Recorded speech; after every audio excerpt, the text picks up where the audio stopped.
إن الحمد لله نحمده ونستعينه ونستغفره ونعوذ بالله من شرور أنفسنا ومن سيئات أعمالنا من يهده الله فلا مضل له ومن يضلل فلا هادي له وأشهد أن لا إله إلا الله وحده لا شريك له وأشهد أن محمدا عبده ورسوله أرسله بالحق بشيرا ونذيرا أما بعد أعوذ بالله من الشيطان الرجيم وربك يخلق ما يشاء ويختار رب اشرح لي صدري ويسر لي امري واحلل عقدة من لساني يفقهوا قولي رب زدني علما۔ ہر قسم کی تعریف خالق کائنات اللہ رب العالمین کے لیے ہے، جو دنیا کا بنانے والا ہے، سجانے والا ہے۔ وہ جو چاہتا ہے پیدا کرتا ہے، جو کو چاہتا ہے پیدا کرتا ہے، اور جسے چاہتا ہے جو مقام دینا وہ مقام دیتا ہے۔ اللہ رب العالمین سورہ قصص کی اس آیت کے اندر بیان فرماتا ہے وَرَبُّكَ يَخْلُقُ مَا يَشَاءُ وَيَخْتَارُ، کہ آپ کا پروردگار جو پیدا کرنا چاہتا ہے وہ پیدا کرتا ہے، اور جسے چننا چاہتا ہے اسے چن لیتا ہے۔ زمان، مکان سب یہ اللہ کا بنایا ہوا ہے۔ زمانوں میں آپ دیکھیں گے تو بعض زمانوں کو بعض کے اوپر اللہ رب العالمین نے فوقیت دے رکھا ہے، یعنی بعض کی اہمیت اور فضیلت ثابت ہے۔ جیسا مان لیں کہ سال ہے، سال کے 12 مہینے ہیں، ان 12 مہینوں میں سے 4 مہینے کو اللہ رب العالمین نے حرمت والا بنایا ہے، اور 12 مہینوں میں ایک مہینہ ایسا ہے جس کو دیگر اور مہینوں کے اوپر فضیلت حاصل ہے۔ رمضان کو فضیلت حاصل ہے۔ اب رات میں دیکھیں تو رات میں لیلۃ القدر کو اہمیت حاصل ہے، فضیلت حاصل ہے۔ دن میں دیکھ لیں، ہفتہ میں یعنی دنوں میں تو ہفتہ میں جمعہ کو فضیلت حاصل ہے۔ تو یہ سب جو اوقات ہیں نا، یہ سب اللہ کے بنائے ہوئے، اللہ جہاں جو چاہتا ہے وہ رکھتا ہے، اور جس کو چاہتا ہے فضیلت سے نوازتا ہے۔ مقامات میں بھی ایسا ہی اللہ رب العالمین نے کیا ہے کہ بعض مقام کے اوپر بعض کو فوقیت دے رکھا ہے۔ جیسا کہ مکہ کو روئے زمین پر سب سے زیادہ اہمیت اور فضیلت حاصل ہے۔ کیوں؟ کیونکہ وہاں اللہ کا گھر ہے، وہاں اللہ کا گھر ہے، جو کہ ہمارا قبلہ ہے، قبلۃ المسلمین ہے، جہاں نبی صلی اللہ علیہ وسلم کو سب سے پہلے رسول بنایا گیا۔ کبھی موقع ملے گا تو ہم مکہ پہ بھی بات کریں گے انشاءاللہ۔ تو مکہ کو عمومی طور سے ہر جگہ سے فضیلت حاصل ہے، جیسا کہ وہاں نماز پڑھنے کا دیگر اور مسجدوں میں مسجد نبی کے علاوہ مان لے کہ 1 لاکھ کے برابر وہاں ثواب ملتا ہے۔ مدینہ کو بھی اللہ رب العالمین نے فضیلت دے رکھا ہے۔ مدینہ کو بھی بعض اماکن کو کہا، جیسے آپ عمومی طور سے دیکھیں گے تو مسجدوں کو فضیلت حاصل ہے نا، خصوصیت حاصل ہے، کوئی بھی ہے، اور مسجدوں میں آپ دیکھیں تو مسجد حرام کو سب سے زیادہ فضیلت حاصل ہے۔ دوسرے نمبر پہ مسجد نبی ہے، اس کو فضیلت حاصل ہے۔ مدینہ کو بھی فضیلت حاصل ہے۔ مدینہ کے سلسلے میں آج ہم چند چیزیں جانیں گے مدینہ کے فضائل کے سلسلے میں، اور روئے زمین پر اس کو بڑی اہمیت حاصل ہے، بڑا مقام حاصل ہے۔ اللہ رب العالمین نے اس زمین کو بھی حرمت والا بنایا ہے، اس کے لیے بھی حد مقرر ہے۔ مدینہ کہ جس کو ہم لوگ مدینہ منورہ کہتے ہیں، یعنی منورہ کا مطلب کہ آپ جانتے ہیں کہ مدینہ یہ وہ جگہ ہے کہ جہاں سے اسلام کا نور پھیلا ہے۔ مدینہ کہ جہاں بہت سارے شرعی احکام نازل ہوئے ہیں۔ مدینہ یہ وہ جگہ ہے جو کہ دارالہجرہ ہے۔ نبی صلی اللہ علیہ وسلم نے اور صحابہ نے جس کو اپنا جائے پناہ بنایا، والذین تبوؤا الدار والایمان من قبلہم، یہی ہے۔ مدینہ کے مختلف نام ہیں، اور مختلف نام سے مدینہ یہ جانے جاتے ہیں۔ بعض نے تو 29 تک نام گنایا ہے، مدینہ کے 29 نام ہیں۔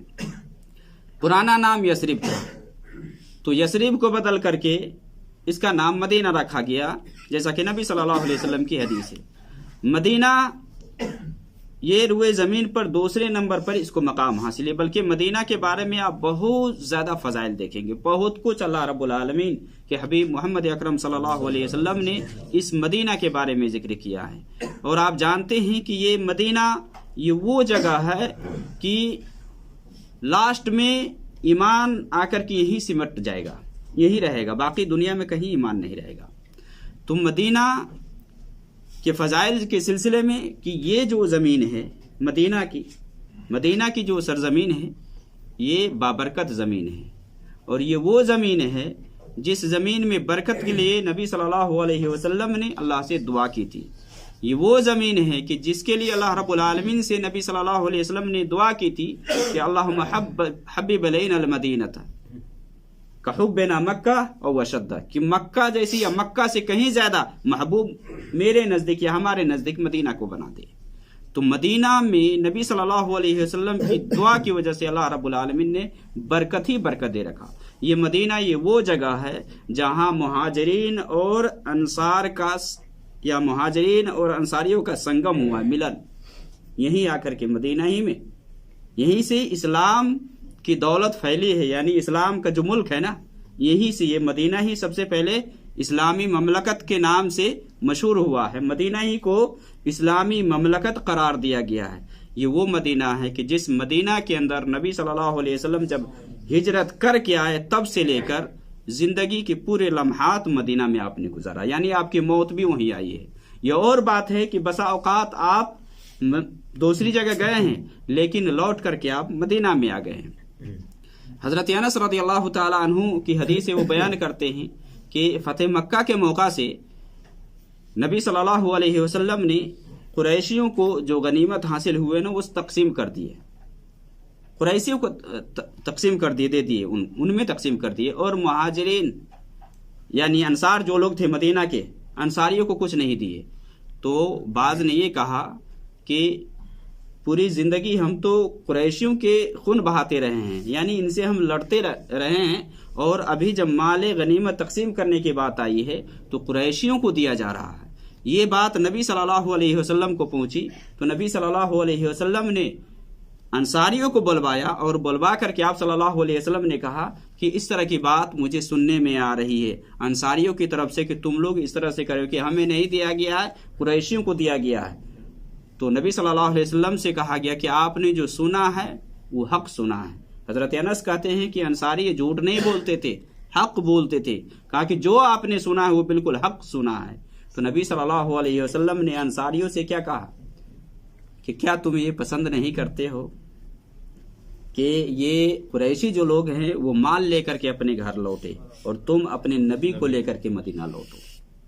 تم اس بات کو پسند نہیں کرتے ہو کہ اگر انصاری اگر کوئی وادی اور کوئی گھاٹی چلے تو میں بھی وہ وادی اور گھاٹی چلوں گا۔